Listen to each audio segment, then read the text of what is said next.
These interfaces are all a work of progress, so you'll have to bear with me on some of them. The idea is that by creating a more experiential model of interaction with virtual worlds, we can communicate further, as well as a lot more naturally, both with the environment and ideally with each other.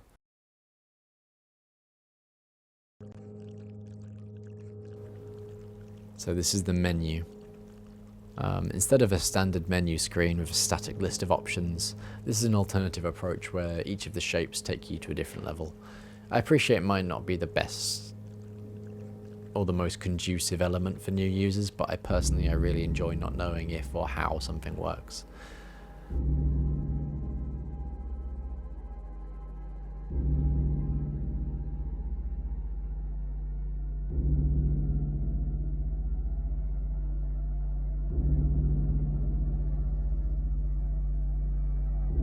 So I'd love a direct connection to these virtual interfaces, one that can not only sense if I'm stressed or relaxed, but can understand what that means.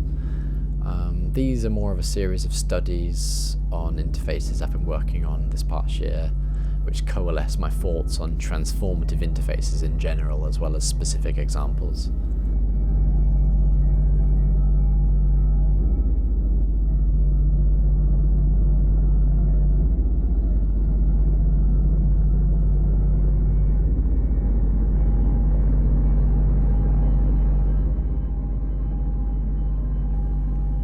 The inspiration I took from this was from the fact that some deaf people who started hearing later in life expected the sun to have a sound. I think they're right. I think the sun should make a sound. If I can see a thing doing something, I should be able to hear it. Why not? So this was my attempt at making an environment that provokes this feeling. Essentially, I wanted to make a more astral body interface where things happen to you rather than you interact with a thing. I guess this would be called an external locus of control. This is in contrast to the other environments presented here, where the user is presented with a thing or something to do.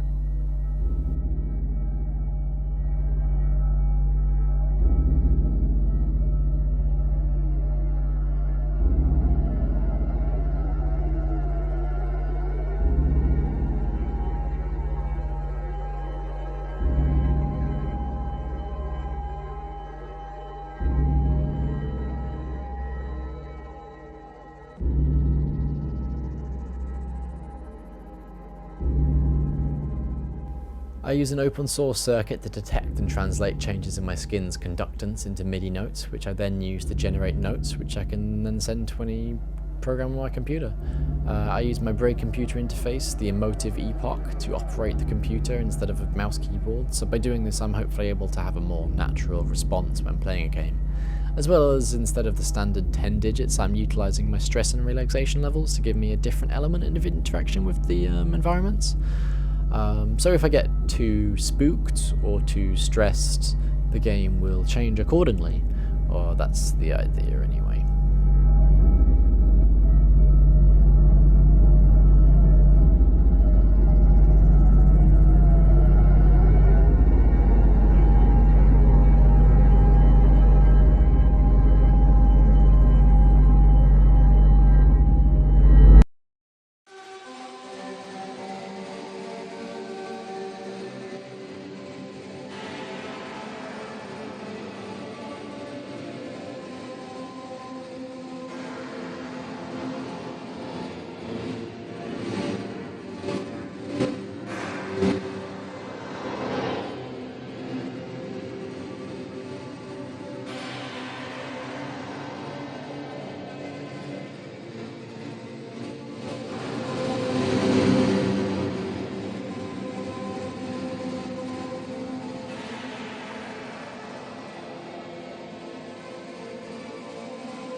two opposing interfaces struggling against each other incongruously.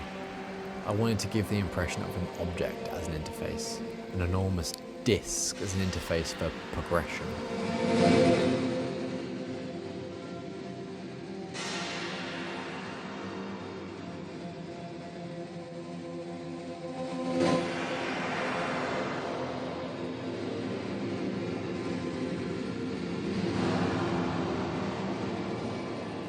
I can remember the first time I saw a menu which was moving. It was the DVD menu for The Fifth Element. Sensational film.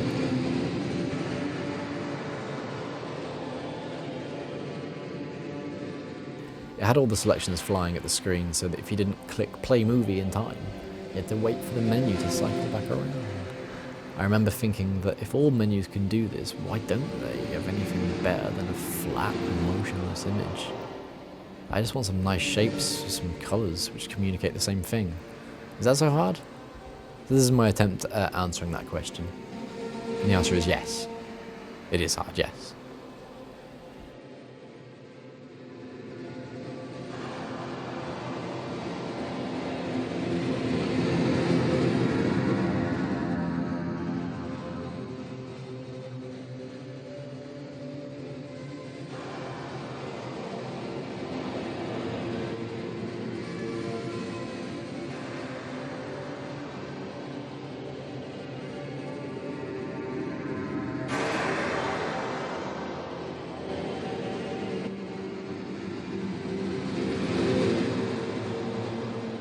I personally experience a lot of anxiety, so I'd like that to be a lot clearer for me to see, and in a more qualitative way of perceiving it instead of some arbitrary feeling. It would be great if I could just pull up a Sims-style bunch of percentage bars, which showed me exactly on like a 1 to 100 scale how much I really want to eat that third pizza. But for now, I'm just going to have to settle on making my body play computer games for me, so I don't have to do anything except lie here and think about it.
This one's one of my favourites. I wanted to create an interface that makes you feel like you're a part of it, like being a cog in a machine. So by positioning the user as just another cube in a collection of cubes, you begin to play the space itself using your motion and attempting to interact with the other elements. I think this one's really interesting because we can so easily anthropomorphize everything, and We kind of assume every interface has human components to it.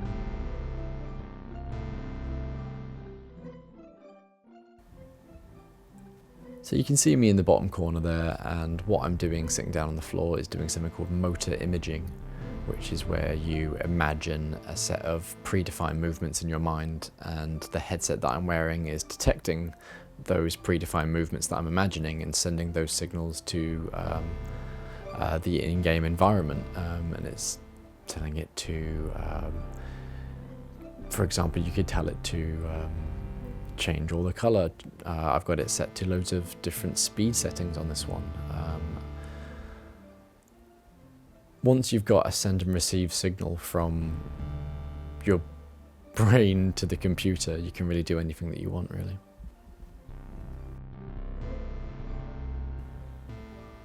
The circuit that you can see in front of me, that blindingly bright light from the LEDs, is the circuit that's translating the conductancy of my skin into a series of MIDI notes.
This is one of the levels that I think didn't work as well as some of the other ones, in part because I think there's too much movement that the user is required to do. I don't like games with quest objectives and missions and things that I have to do. I have enough stuff to do in my physical life. I don't want my virtual kind of time to mimic this. I want to be able to just wander around. I want to wander around and not be concerned with stuff. I want just a more experiential model of gameplay where it's just about enjoying something and not thinking about it.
I wanted to make an environment wherein the scale responded to how I was feeling. Sometimes I feel very disconnected from a space and I can't tell if the space itself is too big or if I'm too small. So this space should automatically respond to this. The rotation is also being controlled by my skin input, and the size of the space is being defined by this interaction as well. Inevitably, the space will always be too big or too small. So for this I wanted to give an impression of size as primary element of the interface, how we can affect and be affected by our environment in the same way.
I struggle with depersonalization, which is the feeling of being disconnected from your body or yourself.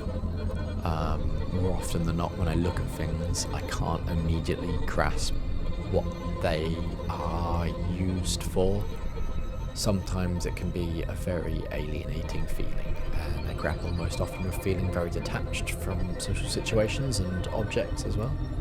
I wanted to create an interface which lets you see objects from a perspective with little to no context on what the object is used for. So this is a representation of that ideology, an environment that feels both alien and also familiar. I think this helps considerably when thinking about hegemonic or assumed standards. Like, why is dragging a little object around on a two-dimensional plane the best way to interact with something? as complicated as a computer system.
Overall, I'm happy with how these interfaces are coming along, and I plan to increasingly look towards controlling not just my computer with my skin, but a lot more technology.